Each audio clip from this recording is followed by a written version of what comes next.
అంటే ఇక్కడ సందేహం ఏంటంటే స్వామి, ఇన్నేళ్ల క్రితం నిర్మించారని చెప్తున్నారు. మొదటి నుంచి అమ్మవారు అంటే కాళీమాత ఆలయమే అక్కడ ఉండేదా, లేకపోతే వేరే ఆలయం ఏమన్నా ఉండి తర్వాత కాళీమాత ఆలయాన్ని నిర్మించడం జరిగింది? అవును, ఫస్ట్ కనకదుర్గ మాత గారు వచ్చారు.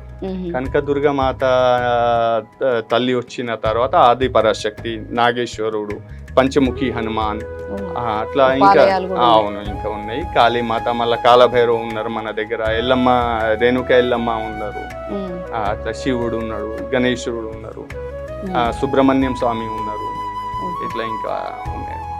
అసలు కాళీమాత అవతారం అంటే మనం కాళీమాత అని చెప్పుకుంటూ ఉంటాం. ఎవరైనా కానీ కాళీమాత అంటే అమ్మవారు రుద్ర రూపంలో రౌద్రంగా కనిపిస్తూ ఉంటారని చెప్తూ ఉంటారు.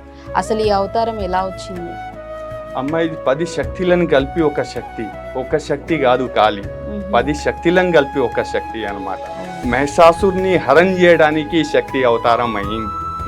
ఇది అంటే కరెక్టే. ఈ తల్లికి మన శివుడే కంట్రోల్ చేయాలంటే కష్టం అయిపోయింది అనమాట. అంత శక్తి ఉగ్ర రూపంలో ఉండే తల్లి.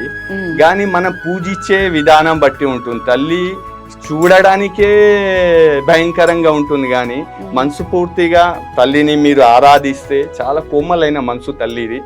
ఎందుకంటే నేను ఒక సాధకుడిని, నేను అట్లా పూజలు పురస్కారాలు చేసినా కాబట్టి నేను ఆ ఫీల్ చేస్తా. తల్లి చాలా కోమలైన మనసు తల్లికి. అందుకోసం రూపం మీద పోకండి, తల్లి భావనాన్ని మీరు మీ భావనాన్ని తల్లి దగ్గర ప్రజెంట్ చేయండి. తల్లి చాలా మీకు కోమలుగా కనిపిస్తుంది.